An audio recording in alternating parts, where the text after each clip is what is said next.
किस तरह से देख रही हैं आप, कहां जा रहा है ये पूरा घमासान? जी धन्यवाद हिमानी, कोई बात नहीं।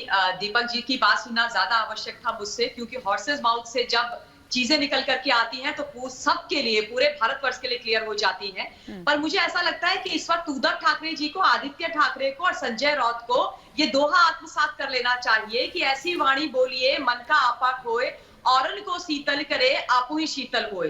क्योंकि जिस तरीके के शब्द निकल रहे हैं ना, इससे इनकी जो व्यक्तिगत, सामाजिक और राजनीतिक गरिमा है, चरित्र है, ये गिरता चला जा रहा है। ये शायद ये भूल गए हैं कि सत्ता आती रहती है, जाती रहती है, और ये भी ये भूल गए हैं कि ये शिवसेना वर्सेस शिवसेना है, और ये भी भूल गए हैं कि इनके जो विधायक हैं वो इनके परिवार के सदस्य हैं। उनके कारण ही आज मुख्यमंत्री की कुर्सी शिवसेना के खेमे में है। आदित्य ठाकरे आज मिनिस्टर उन्हीं की बदौलत बने हैं। तो उनके खिलाफ इतना विष उगलना, उनके खिलाफ इतना वैमनस्य रखना, उनकी जान के खतरे को मतलब के लिए उनको धमकियां दे देना, संजय राउत की शब्दावली, मतलब वो 40 वहां पर जिंदा लाशें, और जब मुंबई वापस आएंगे तो वो लाशें होंगी। मतलब कैसी कैसी चीजें लिख रहे हैं, कैसे कैसे ट्वीट डाल रहे हैं कि कब तक छुपोगे गुवाहाटी में, कभी तो आओगे चौपाटी में। अब क्या ये खुली धमकी नहीं है कि तुम चौपाटी में आके दिखाओ, उसके बाद हम बताते हैं कि तुम्हारे साथ हम क्या करेंगे? कितना शर्मनाक और कितना चिंताजनक है ये। मतलब सत्ता आती जाती रहती है, ये लोग ये भी भूल गए हैं। और उसके बाद जिस तरीके से भी दीपक केसकर जी बोल रहे थे, उनका जो थॉट प्रोसेस था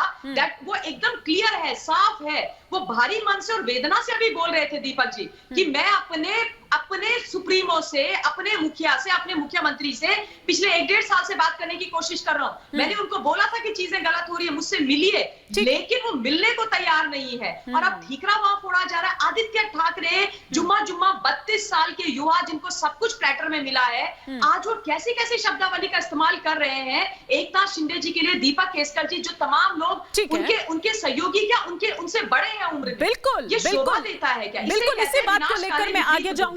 ममता काली जी, आपकी, मोहित बजाज जी, और यही बात जो ममता जी कह रही हैं, दीपक केसरकर भी कह रहे थे कि जिन्होंने आपके लिए खून पसीना आपके लिए दिया है, पार्टी के लिए दिया है, पूरी अपनी जिंदगी लगा दी है, पार्टी खड़ी की है, आप उसके लिए इस तरह का शब्दों का इस्तेमाल करेंगे? चाहे आदित्य ठाकरे हो, चाहे संजय राउत हो, आप इस तरह से रोकेंगे उनको, इस तरह से वापस बुलाएंगे?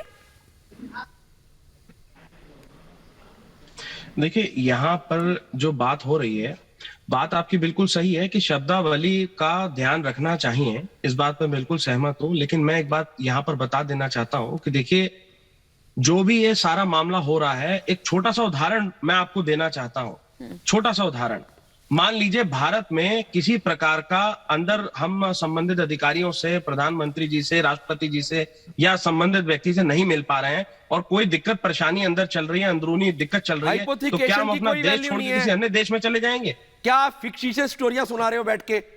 एक्चुअल में क्या हो रहा है? नहीं, 42 लोगों की लाशें तुम्हारे बाप को नहीं छोड़ेंगे, तुम्हारा घर तोड़ देंगे, तुमको सड़कों पर लाएंगे। जिस प्रकार से हम भारत माँ का सम्मान करते हैं, जिस प्रकार से हम भारत माँ का सम्मान करते हैं, उसी प्रकार से हम शिवसेना को अपनी माँ मानते हैं। आप देखिए, उद्धव बालासाहेब ठाकरे हमारे लिए, लिखना पड़ा, हमारे दिल में बसते हैं। बालासाहेब ठाकरे हमारे दिल में बसते हैं। लेटर लिखना पड़ा, क्यों लिखना पड़ा? सुरक्षा के लिए। हमारे दिल में बसते हैं। हमारे लिए कुर्सी का कोई महत्व नहीं है। ये हमारे उद्धव ठाकरे बड़ी संख्या में सैनिक है। मुख्यमंत्री जी सामने आकर इन्होंने उनके घर पे अटैक करते दिया था कि हमारे लिए कुर्सी की कोई घर पे अटैक करते हो। और रही बात शांति व्यवस्था की, आप तो अगर रूप से शांति व्यवस्था रहनी चाहिए कि आपके अंदर बहुत मसल पावर है, तो वो सैनिक से हाथ जोड़कर ये निवेदन करता हूं, क्या सड़कों और गलियों में लड़ाई करोगे आपस में? कानून को हाथ में ना ले, ये बिल्कुल सही है। क्या सड़कों पर लड़ाई करेंगे शिव सैनिक आपस में? आपने वो स्थिति ले आए हो आप?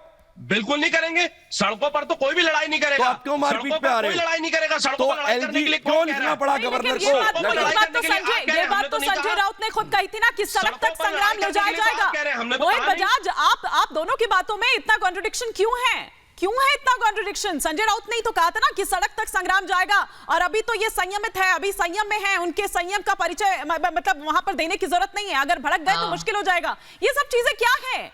ये क्या है? आग है शिवसेना, मत खेलो, हम नामर्द नहीं है, ये क्या है?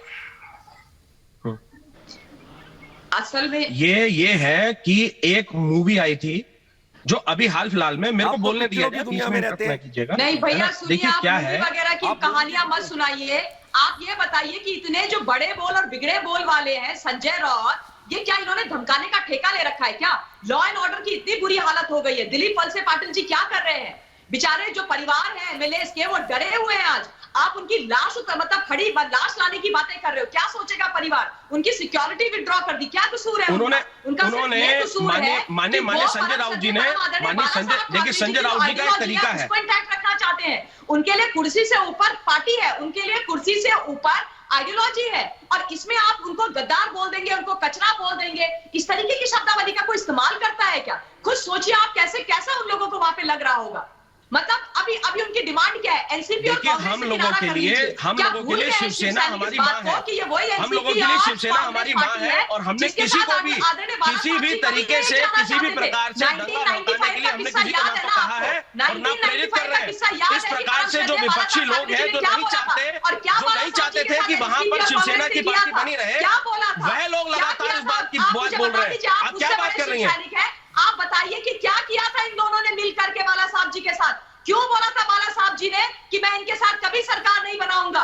क्यों बोला था बताइए आप मुझे। आई होप आदित्य ठाकरे को याद हो, जो परम आदरणीय बाला साहब जी के पौत्र हैं, उनको याद हो कि उनके दादाजी के साथ क्या हुआ था। और ये आइडियोलॉजी की लड़ाई है, ये पार्टी की लड़ाई है, ये राइट वर्सेस रॉन्ग की लड़ाई है। इस लड़ाई में अपने ही लोगों को धमकाना, उनकी समय समय पर हर परिवारों को आइडियोलॉजी कहीं से कहीं तक भटकी नहीं है। आइडियोलॉजी बनी हुई है। आइडियोलॉजी पर कहीं पर भी हमने समझौता नहीं किया। 100 दिन पूरा होने के बाद मैं आप सभी को माफी के साथ